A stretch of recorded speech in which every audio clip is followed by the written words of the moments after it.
Hi friends, RK news తెలంగాణకు స్వాగతం. ఈరోజు ముఖ్యాంశాలు: ఉప ఎన్నికలు రావు, సభ్యులెవరూ ఆందోళన చెందవద్దు. శాసనసభలో సీఎం రేవంత్ రెడ్డి వ్యాఖ్య. 2014 నుంచి 2023 వరకు ఉన్నట్టుగానే ఇప్పుడు కూడా ఆచరిస్తున్నాం. మీరు మంత్రులు చేసిన వారు అనర్హులు కాలేదు, ఉప ఎన్నికలు రాలేదు. గతంలో రాని ఉప ఎన్నికలు ఇప్పుడెలా వస్తాయి? అంతా ఉత్తదే. వాళ్ళేమో మేం పార్టీ మారనే లేదని అంటున్నారు. కేసు సుప్రీంకోర్టులో ఉంది. బయట మాట్లాడితే సబ్ జ్యుడిస్ అవుతుంది, శాసనసభలో మాట్లాడితే రక్షణ ఉంటుందని వ్యాఖ్య. శాసనసభలో మాట్లాడుతున్న ముఖ్యమంత్రి రేవంత్ రెడ్డి ఉప ఎన్నిక రాదని నిండు శాసనసభలోనే అనడం ఇది ఎంతవరకు అంటే మీరే సుప్రీంకోర్టా, మీరే జడ్జి లెక్క మాట్లాడడం ఇది ఎంతవరకు అంటే?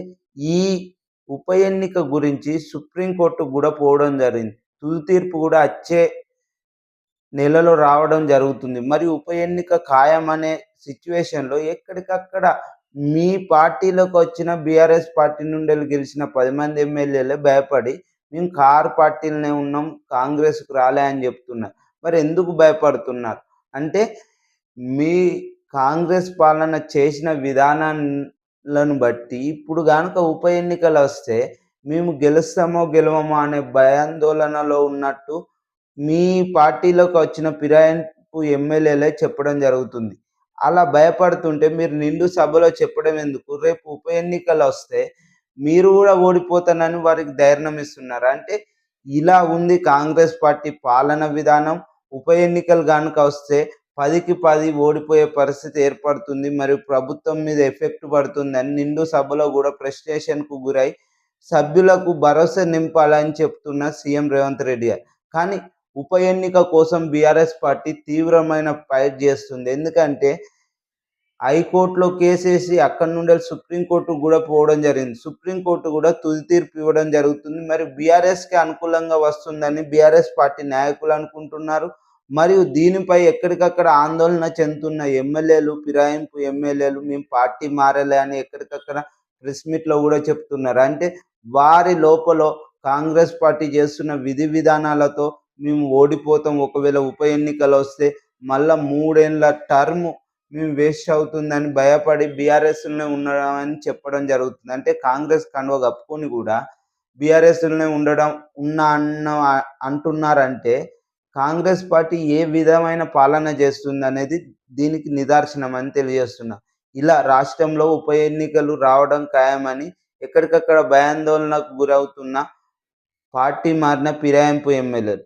ఇలా జరుగుతుంది. ఫిరాయింపు ఎమ్మెల్యేల పనితీరు మరియు కాంగ్రెస్ పాలనకు నిదర్శనం అని తెలియజేస్తున్నాం.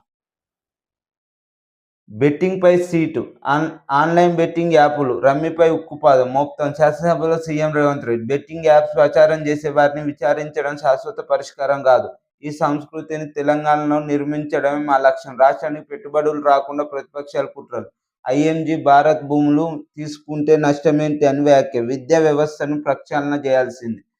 సీఎం రేవంత్ రెడ్డి గారు ఏమన్నారు? బెట్టింగ్ మహమ్మారి వల్ల ఎక్కడికక్కడ నష్టపోతున్న నిరుపేద ప్రజలు మరియు దానికి అట్రాక్ట్ అయిన విద్యార్థులు. కాబట్టి దీనిపై తెలంగాణలో ఎక్కడికక్కడ ఉక్కుపాదం మోపి దానికి ప్రమోట్ చేసిన వాళ్ళనైనా, దాన్ని ప్రోత్సహించిన వాళ్ళనైనా ఎక్కడికక్కడ కేసులు పెడతామని చెప్పడం జరుగుతుంది. దీనిపై తెలంగాణలో ఎక్కడికక్కడ ఉక్కుపాదం పెట్టి దాన్ని చర్యలు తీసుకుంటామని సభలో చెప్పడం జరుగుతుంది.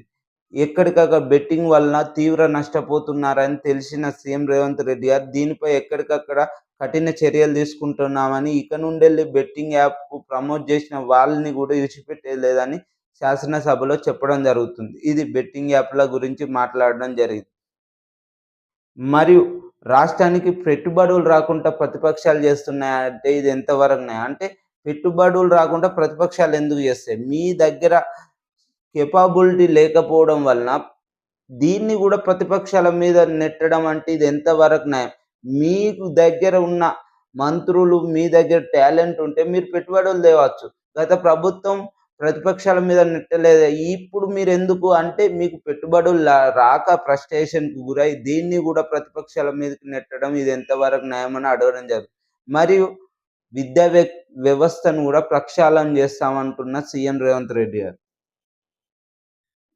భద్రాద్రిలో కుప్పకూలిన భవనం, శిథిలాల కింద చిక్కుకుపోయిన 2 కూలీలు, రంగంలోకి దిగిన జిల్లా యంత్రాంగం, రెస్క్యూ టీంలు ఒకరి గుర్తింపు, క్షేమంగా బయటకు తెచ్చేందుకు సహాయక చర్యలు ముమ్మరం, అర్ధరాత్రి వరకు లభ్యం కాని మరో కూలీ ఆచూరి.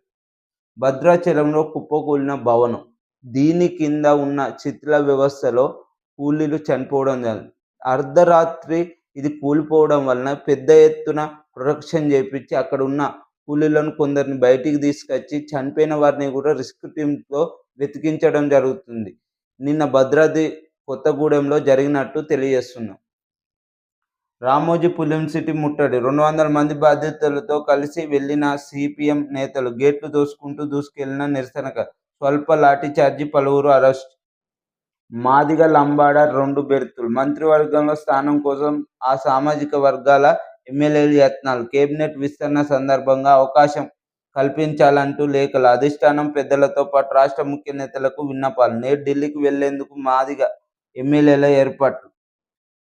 మాదిగ మరియు లంబాడికి సంబంధించిన కాంగ్రెస్ పార్టీకి ఎమ్మెల్యేలను మంత్రివర్గంలో తీసుకోవాలని ఎక్కడికక్కడ పైరవులు చేయడం జరుగుతుంది. మరియు ఇదివరకు మంత్రివర్గ విస్తీర్ణలో ఒక్కరినే తీసుకోవడం వలన ఇప్పుడు లంబాడి వారికి, మాదిగ వారికి కూడా మంత్రివర్గంలో చోటు ఇవ్వాలని ఎక్కడికక్కడ కాంగ్రెస్ పార్టీకి సంబంధించిన గెలిచిన వ్యక్తులు పైరవ్ చేయడం జరుగుతుంది. మరి ఇప్పుడు మంత్రివర్గ విస్తరణ జరుగుతుందని తెలియడంతో వీరి ఢిల్లీకి కూడా పయనం కట్టడం జరిగింది. ఎందుకంటే అక్కడ లాబింగ్ చేసుడు, మరి పెద్ద పెద్ద నాయకులను జరిసి మా సామాజిక వర్గానికి మంత్రివర్గం 2 బెర్తులు ఇవ్వాలని కోరడం జరుగుతుంది.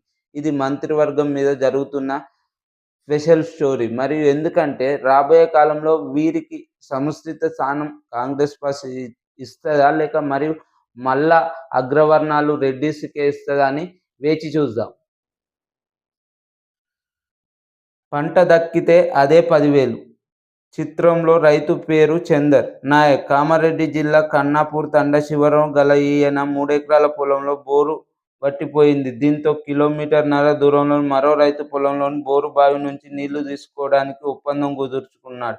అందుకోసం రైతుకు 10,000 ఇచ్చాడు. అక్కడి నుంచి నీళ్లు పారించేందుకు 10,000 పెట్టి పైప్ లైన్ కొన్నాడు. అంటే ఎక్కడికక్కడ రాష్ట్రంలో నీళ్లు లేక రైతులు ఆందోళన చెంది పంట నష్టపోయే పరిస్థితి ఏర్పడుతుంది.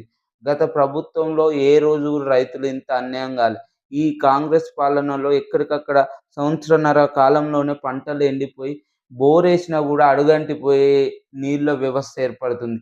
గతంలో చెరువులు ఎండిపోతే నీళ్లు నింపేటోరు, కానీ ఇప్పుడు ఆ నీళ్లు కూడా నింపని పరిస్థితుల్లో ఎక్కడికక్కడ భూగర్భ జలాలలో కూడా నీళ్ళు దక్కక ఎక్కడి నుండో ఉన్న బావుల కాంచెలు కూడా పైపులేసి రైతులు నీళ్లు పారించుకుంటున్నారని ఆందోళన చెందుతున్నారు. దీనిపై కాంగ్రెస్ ఎమ్మెల్యే మరియు మంత్రులు సీఎం రేవంత్ రెడ్డి గారు కూడా ప్రస్తావించకపోవడం ఇది ఎంతవరకు రైతుల పక్షాన ఉండండి. దయచేసి రైతులు వేస్తేనే మీరు ఈ సీఎం కుర్చీలో కూర్చున్నారని తెలియజేస్తున్నాను. దయచేసి రైతుల గురించి ఆలోచించాలని కోరుతున్నాం.